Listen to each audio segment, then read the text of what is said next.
प्रधानमंत्री नरेंद्र मोदी के बांसवाड़ा में हुई सभा में अर्बन नक्सलाइट के बयान के बाद कांग्रेस और बाप ने पलटवार किया है। कांग्रेस और बाप ने कहा कि पीएम मोदी के पास विकास, रोजगार और शिक्षा को लेकर कोई बात कहने को नहीं है, इसलिए मोदी आदिवासियों को नक्सलाइज और मंगलसूत्र के जैसी बातें कर लोगों को भटका रहे हैं। प्रेस वार्ता में पूर्व सांसद ताराचंद भगोरा, पूर्व राज्य मंत्री शंकरलाल यादव, कांग्रेस जिलाध्यक्ष वल्लभ राम पाटीदार, पूर्व राज्य मंत्री असरार अहमद, बीएपी जिलाध्यक्ष अनुतोष रोत मौजूद थे। प्रेस वार्ता का मुख्य उद्देश्य बांसवाड़ा में प्रधानमंत्री नरेंद्र मोदी के भाषण में अल्पसंख्यक के प्रति दिए बयान का विरोध दर्ज करना था। उन्होंने कहा कि क्षेत्र में मुस्लिम लोगों को भड़काने के लिए यहां पर बयान दिया है। प्रधानमंत्री ने बांसवाड़ा में झूठ बोलते हुए कहा कि कांग्रेस महिलाओं का मंगलसूत्र लेकर मुस्लिम को देगी। मोदी आदिवासी के बीच झूठ बोलकर चले गए। इंडिया गठबंधन के तहत कांग्रेस से इस लोकसभा सीट पर बीएपी को समर्थन दिया है। ऐसे में प्रधानमंत्री के बौखलाहट में दिए भाषण से यहां के सामाजिक समरसता को खत्म कर रही है।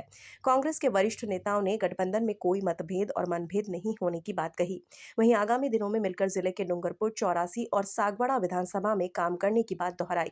बैठक में डूंगरपुर विधायक गणेश घोगरा, पूर्व जिलाध्यक्ष वरिष्ठ नेता दिनेश खोरनिया सहित कई सीनियर नेताओं के अनुपस्थित रहने के सवाल को टालते दिखे। कांग्रेस के पदाधिकारी गठबंधन का धर्म निभाते हुए बीएपी के राजकुमार रोत को समर्थन देने की बात कही। उन्होंने कहा कि डूंगरपुर जिले के कांग्रेस नेता अब बीएपी को समर्थन देंगे। सभी उम्मीदवार कांग्रेस की जगह बीएपी को वोट डालने की अपील करेंगे। बैठक में प्रधानमंत्री नरेंद्र मोदी के भाषण और भाजपा की विफलताओं के बारे में बताया गया। डॉक्टर शंकर यादव जी ने कहा कि माननीय प्रधानमंत्री जी परसों वॉकर जयंती की दृष्टि बांसवाड़ा में आए और भारी जुमलों की बरसात करी। इतना पिछले 10 साल से तो झूठ बोल ही रहे थे, मगर इस बागर की धरा पे आके वो इतने झूठ बोल गए। एक संवैधानिक पद पे बैठे हुए प्रधानमंत्री की भाषा का स्तर बहुत गिर गया, निम्न स्तर की भाषा का प्रयोग किया गया। यहाँ पर उन्होंने सबसे बड़ा आरोप लगाया कि यहाँ के अर्बन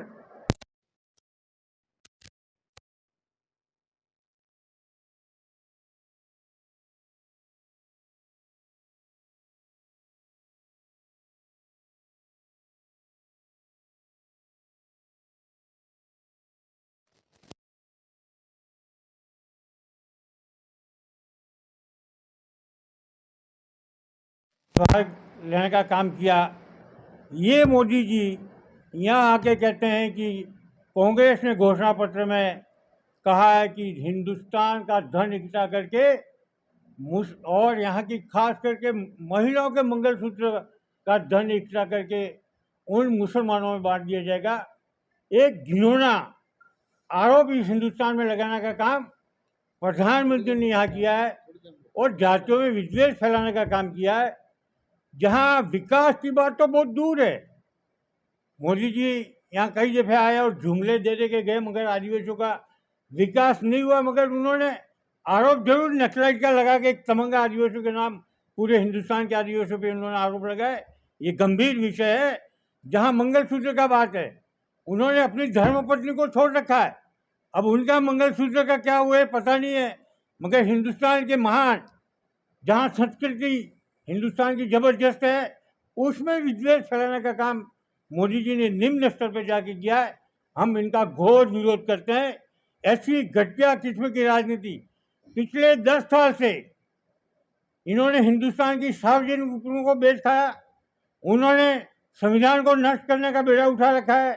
आरक्षण उठा बंद करने का, एसटी, एससी, माइनॉरिटी और मुस्लिम और ओबीसी का जो गरीब वर्ग है हिंदुस्तान का, किसी भी जात का हो, उनके विकास के बारे में कोई सोच नहीं है। ऐसे में मोदी जी आज प्रथम चरण के चुनाव में इस देश की 102 सीटों में मोदी बुरी तरह हार रहा है और इंडिया गठबंधन 75 से ऊपर सीटों पे जीत रहा है। इसलिए उनकी यहाँ जीवान फिसल गई। मोदी जी घबरा गए, मेरी सत्ता चली जाएगी, और इसीलिए यहाँ करके उलूल जुलूल बोल रहे हैं। कल जाके यूपी में अलग भाषा में बात कर रहे हैं। हिंदुस्तान की जनता, युवा वर्ग जहाँ नौकरी के लिए तड़प रहा है, 10 साल में 20 करोड़ नौकरियां देनी थी, उन्होंने 20 लाख नौकरियां नहीं दी आज तक। उन्होंने हिंदुस्तान युवकों को जो रोजगार दिया वो दिया नहीं। इसलिए विकास के आयाम को छोड़ के कभी राम मंदिर की बात की, अरे राम मंदिर से दक्षिणी राजस्थान का व्यक्ति और राजस्थान का मिलता सबसे पहले राम राम कहता है। ये नकली आरएसएस और इनके लोग हिंदुओं की बात करते हैं, इनमें हिंदुओं का एक लक्षण नहीं है। अगर हिंदुओं का लक्षण होता तो राम मंदिर में इनकी पत्नी को साथ लेके क्यों नहीं बैठा इन्होंने? उन्होंने निर्वाचन में पत्नी का नाम भरा और धर्म कहता है कि बिना पत्नी के कहीं भी किसी का होता नहीं है, और बिना मुहूर्त के क्या अधूरे मंदिर में अधूरे घर में कोई रहता नहीं है। वहाँ भी ये झूठ बोल के देश को गुमराह किया और आज विकास के सारे आयाम खत्म कर दिए।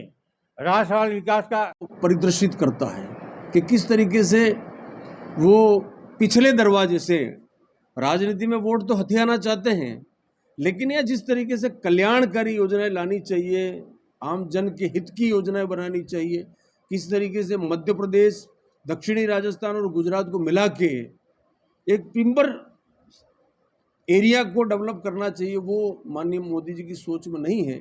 इसीलिए हम यही कहना चाहते हैं कि विकास की ओर देखें, महंगाई की ओर, भ्रष्टाचार की ओर, देश में जो आज आबो हवा है जिस तरह की है, जिस तरीके से संवैधानिक संस्थाओं का मिसयूज किया जा रहा है, डराया जा रहा है, धमकाया जा रहा है, जिस तरीके से राजनेताओं को डर बताकर भाजपा में और भाजपा की वॉशिंग मशीन में ले जाके उनको क्लीन करने का प्रयास किया जा रहा है, मैं समझता हूं कि देश का आवाम भाजपा की इस कथनी और करनी को समझ चुका है। और मैं यही कहूँगा कि माननीय मोदी जी का जो भाषण है वो खौफ का भाषण है, वो डर का भाषण था। उन्हें ये लग गया है कि देश की जनता इस बार उनके पक्ष में मतदान नहीं करने वाली है। और जिस तरीके से भाजपा के नेता, एक तरफ तो भाजपा के नेता चाहे वो मैडम मिश्रा जी हो, ज्योति मिर्धा जी हो, अनंत कुमार हेगड़े हो, जो संविधान बदलने की बात करते हैं और कहते हैं कि 400 पार होगा तभी संविधान बदलेंगे, और दूसरी तरफ मोदी जी सर्टिफिकेट दे रहे हैं, अमित शाह जी सर्टिफिकेट दे रहे हैं कि आरक्षण नहीं हटेगा, संविधान नहीं बदलेगा। तो कम से कम आपकी नीति और नीयत क्या, साफ करिए। भाजपा के एमपी बोल रहे हैं, भाजपा के नेता बोल रहे हैं, आप उनको रोक नहीं पा रहे हो, और आप ये कह रहे हो कि हम उनको, तो ये कथनी और करने का जो फर्क है भाजपा को स्पष्ट करना चाहिए। पूरे देश में भाजपा के खिलाफ माहौल है,